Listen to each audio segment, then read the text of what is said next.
Sagan.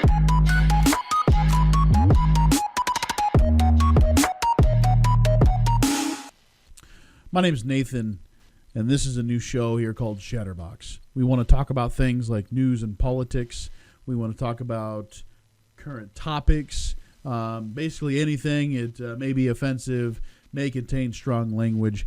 I don't know. It depends on what I do for the day and what we're talking about. But what I want to talk about today is something that's kind of been floating around a little bit. Is Mother Teresa a saint? Should she be a saint? I am of a non-religious character. I consider myself to be a secular humanist. I would like to talk about the subject anyways. Most of my family is Roman Catholic. I know that many people out there are religious and may feel certain emotions about Mother Teresa. But do you really know who she is? And I'm not a Mother Teresa expert, but I've known some things about her for a while now that's made me to think that maybe she isn't who we all thought that she was. To say a little bit about her, so she was born a name that honestly I can't pronounce. I've heard it, can't pronounce it myself. So we're just going to refer to her as Mother Teresa for the sake of, I don't want to disrespect anybody by pronouncing this and butchering her name up. Was born August 26th, 1910, in what is now modern-day Skopje, Macedonia. I believe that from the information that I've gathered here, her nationality has changed quite a bit because of the different borders that were being created back then in World War I and II. So you're looking at, she was an Ottoman subject from 1910 to 1912, a Serbian subject, 1912-1915, Bulgarian, 1915-1918, Yugoslavian subject, 1918 to 1943, a Yugoslavian citizen, 1943 to 1948. Then she became an Indian subject, 1948 to 1950. Then she was an Indian citizen, which that's how she lived the rest of her life. It was 1948 to 1997. So she died the 5th of September, 1997. She was 87 years old in Calcutta, West Bengal, India. So some of the things that she's known for doing is having this charity works, or this. She was known for working with the Roman Church, the Roman Catholics anyways, and caring for the sick, the needy, the poor, things like that. Most notable, she had the Home for the Dying. Now, a lot of people think that this Home for the Dying was where she took care of and administered medical help in some fashion to those who were suffering for whatever condition that they happen to have. Most critics say that there were no proper beds here. They were on cots from World War II, World War I. They weren't properly fed. They didn't have enough food for everybody there, or not the right kind of food for those who had it. So a lot of people were suffering from malnutrition. There were no real medicine because the people that worked there even say to themselves that it wasn't a hospital. It was a home. So they had no real medicines outside of, say, aspirin or quite possibly ibuprofen was what was mentioned. But if you think about that, what was being sold to the people? Was it a home for the dying that was in people's ideas? Or was this actually a place where you could get taken care of? I can't speak to that. I wasn't in India when that was all going on, and I'm not in India now. So for me to say what people thought was actually going on would just be purely speculative. But I would be willing to bet people probably thought they could go there to get taken care of, or maybe to receive some kind of medical advice about their condition.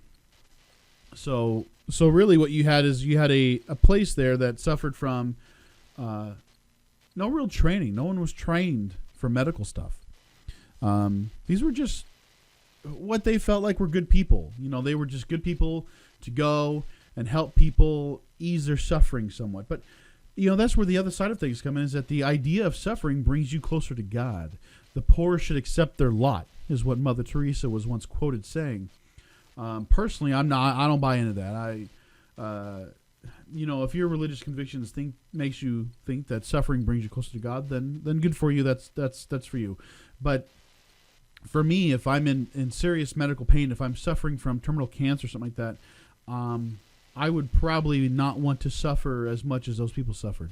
I don't think that'd be very humane, but that's just me. I don't even know really what to say about that, because all I can think about is, what if that was my family? What if that was somebody that was closer to me, and they're dying from an ailment of whatever, and they're in pain? I would want everything. I would want to do everything possible to make sure that they didn't hurt in their last hours or their last days or their last years, however long that they live. I want to make sure that they live a quality life, a good life, for however long that may be. And if all they're doing is suffering and pain, how does that make it good? I don't think that would be... I just don't think that would be very nice. That wouldn't be a way I wouldn't want to go out. I don't want to live the rest of my life in pain for whatever reason. So I don't think these people did either. But Mother Teresa says that, that if you suffer like Jesus, you'll be closer to him. So you just take that for what it is. She did keep most of the money that she was able to get donations for. She was able to keep most of that money in the Vatican Bank. For what reason? Why would you keep that in the Vatican Bank? She traveled worldwide, so let's understand that. She was not just in Calcutta, India, for her entire tenure with the church. She traveled all over the world. I think she visited something like 150 different countries, spreading what she would, I'm surely say, is goodwill. But I'm not here to represent that at all. The money that she kept in the Vatican Bank seems suspicious to me for a couple reasons, because when you have an area that's struggling as bad as that area was, and you've got people that are suffering and dying from whatever disease, and people are donating because of it. They're donating because they see a church, they see a hospice, they see some kind of venue where people are hurting. They want to donate to that, donate to the cause. And what do they have to give? They have money to give.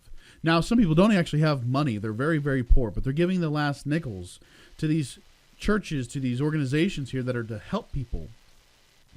And they're donating because they think the money is going to go to help those people.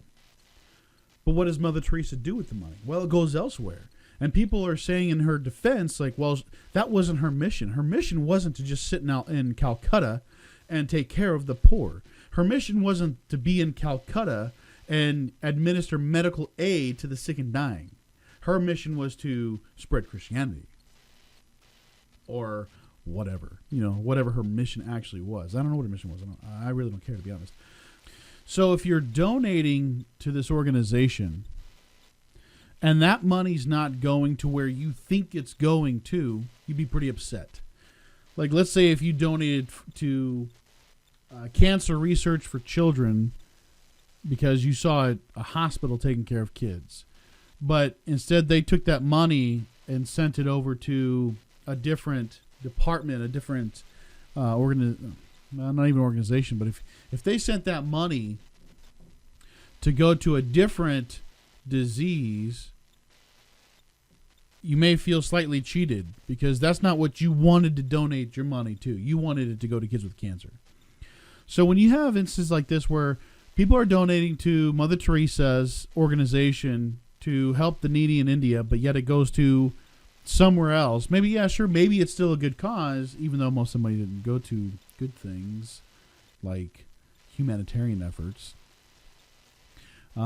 You'd feel cheated on that. She was a representative of the Catholic Church, so of course she's fighting against contraceptives and abortions. Just about every Catholic does that.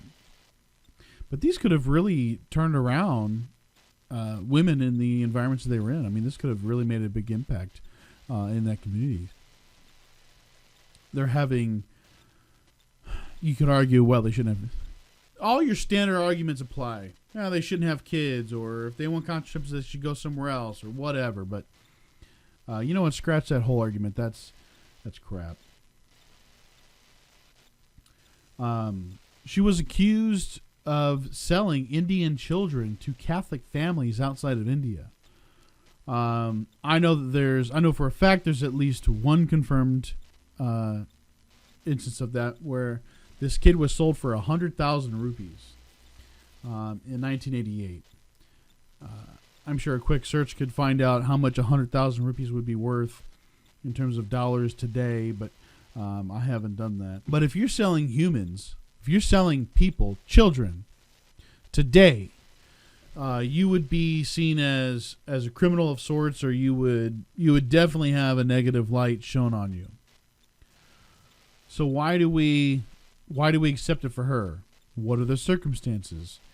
Was this a child, that, or were these children that would have otherwise died in India? Were these children that were abandoned anyways? Should they have stayed in India, where they knew the language, knew the people, knew the culture? We don't really know all the details around it. So there's a lot of ways that we can assume that our idea is better for this child when maybe it wasn't. Who knows? But why do we love Mother Teresa? Why do we think that she's so great? I think that it's because we don't actually know who she really was. We don't know what she actually did. I think it's because we're assuming that what we've been told is 100% correct and 100% the entire truth, the entire story. I think that we're to understand that Mother Teresa did great charitable efforts in India, that her entire time there was spent purely on helping the sick and poor, but we know that's not the truth. That's not what happened. She went all across the world. Only a short period of time was actually spent in India. And she did nothing medically. My understanding when I was a child and learning about Mother Teresa was that medically helped the sick. When she didn't. She couldn't have. She wasn't a doctor. She wasn't a nurse. She had no training. So how could we expect her to have done that? But that's what we think. That's what we think is the case. So, with that in mind, I don't know. If we think that she was medically trained to do medical stuff, that would be purely naive. She wasn't. That has nothing to do with what she did out there.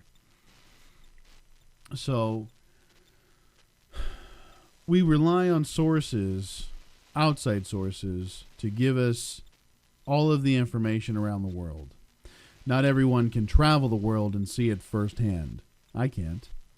Most people can't. So if we're relying on these outside information sources to give us what we need so that we can understand the world around us, it's important that we understand that the information we received is probably going to have a pretty big bias, no matter who you find it from. My information is going to be biased because it's coming out of a secular person. So as far as all the religious stuff's concerned, I'm already going to see it as, some fluff. I'm not going to give it 100% credit. That's just the way it works.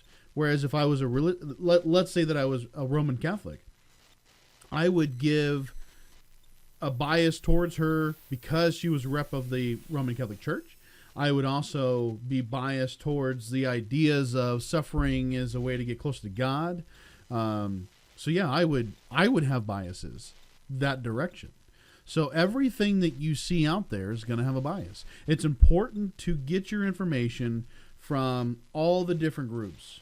Listen to the seculars. Listen to the religious people. Listen to the locals. And then listen to the people that don't agree with the locals that are also locals. In order to get a good rounded piece of information, that's just what you have to do. You're going to have to listen to everybody. The guys that you don't want to listen to and the guys that you do want to listen to. So when I do my research, I try to find from everybody, right? Being a secular person, I still listen to Christian radio. I'll listen to them and see, or I'll listen to their sermons, right? Especially Sunday morning. If you drive through Wyoming, it's pretty much the only thing on the radio at that time. So it's quite easy to find that kind of stuff. But no, I think it's enlightening. I listen to them. I guess in my head I'm picking it apart the entire time, but I'm listening just to hear it, just to hear the argument. For me, I can't be against something if I don't understand about it. That's all that I have for this topic right now. Anyways, if you like this video, please comment, like, subscribe. And my goal is to try and put out a video every Friday. At least I'll record on Fridays, and then maybe have the editing done enough to actually post it by Friday, maybe Saturdays. So this is my goal. Like I said, brand new show. Shatterbox is the name of the show. I hope you like my intros. I've taken a lot of time to create these intros, and I'm going to try and have a different one every now and then. But so anyways, that's that. Thank you for watching. You guys have yourself a great day.